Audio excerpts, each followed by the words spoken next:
This may be the most important page in the book, and it's about the one thing this whole book can't do for you. I can teach you every scam.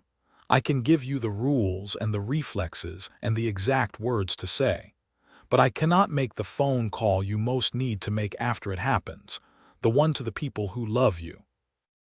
Only you can do that, and it is, for most people, harder than losing the money was.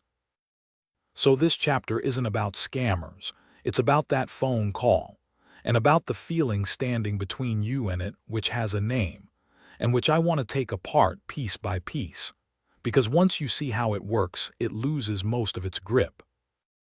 Here's the truth.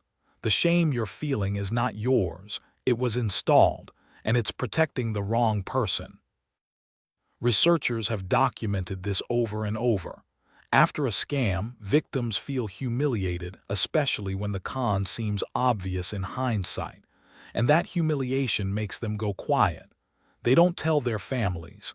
They don't report it. They sit alone with it. And here's who that silence helps: the criminal. Every scam that goes untold and unreported is a scam that worked cleanly, left no trail, and freed its operator to do it again tomorrow. So think about what shame is actually doing here. It's not protecting your dignity. It's protecting the man who robbed you.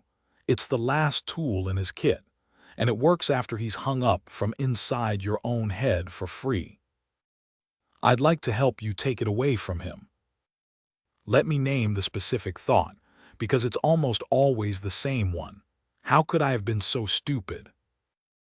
That sentence is doing something sneaky. It's treating the scam as a test of intelligence that you failed. But it wasn't a test, and you didn't fail it. Here's the tell. These cons work on everyone. They work on doctors, lawyers, engineers, sitting judges. And I promise you, on the very cybersecurity experts who write the warnings. They work on people in their 30s as often as people in their 70s. A thing that fools everyone is not measuring intelligence. It's measuring humanity. It works by using the parts of you that are good: your kindness, your trust, your love for your family, your wish to help. Those aren't weaknesses, they're the best of you, and a professional turned them against you. That's on him, not on you. And obvious in hindsight is a trick of the light. Everything is obvious once you know the answer.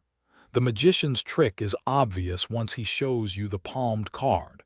That doesn't make you a fool for not seeing it while he worked to keep it hidden. Now there's a cruel second injury here, and I want to name it so you can avoid it. When people keep a scam secret out of shame, the isolation itself becomes the damage. Victims who pull away from their families end up lonelier. And loneliness is one of the very things that makes a person a target in the first place.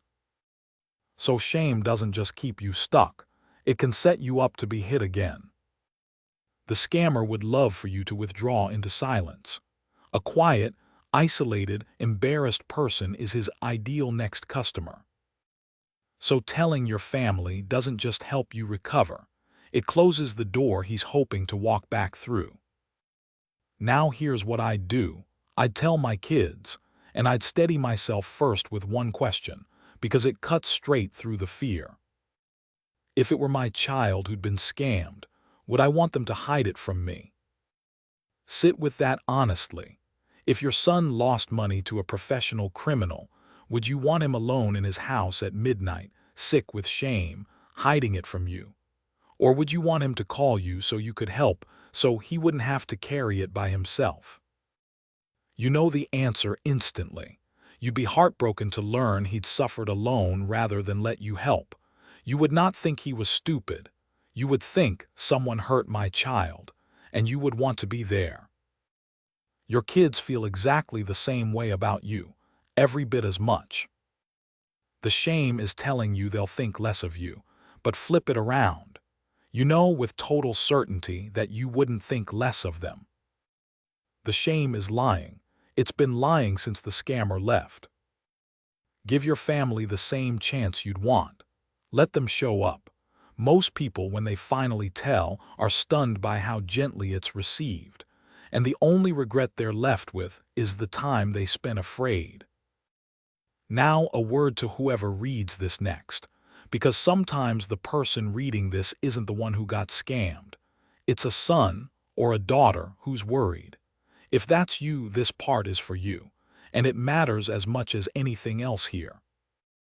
When they tell you, how you react in the first 10 seconds will decide whether they ever tell you anything again.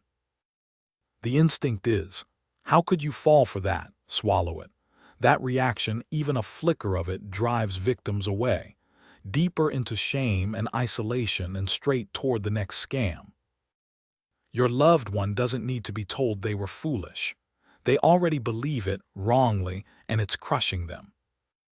What they need to hear is, I'm so glad you told me. This wasn't your fault. Let's fix what we can together. That's it. That sentence is the whole job. Lead with warmth, and the practical steps follow easily. Lead with blame, and you become one more reason to stay silent next time. So here's the sentence. Practice it out loud once right now, so it's easier when it counts. Something happened, and I need to tell you about it. And I need you to help me instead of worrying about how it happened. I got scammed. That's the whole thing. You don't owe anyone the play-by-play, not at first. You don't have to explain or defend yourself or absorb a lecture. You just have to open the door and let the people who love you walk through it. Carrying this alone is the one thing that helps the person who hurt you. And the people who love you are, right now, unknowingly being kept out of a moment where they'd give anything to help. Let them in. It's the bravest thing in this whole book, braver than spotting any scam, and I have never once heard of someone who regretted it.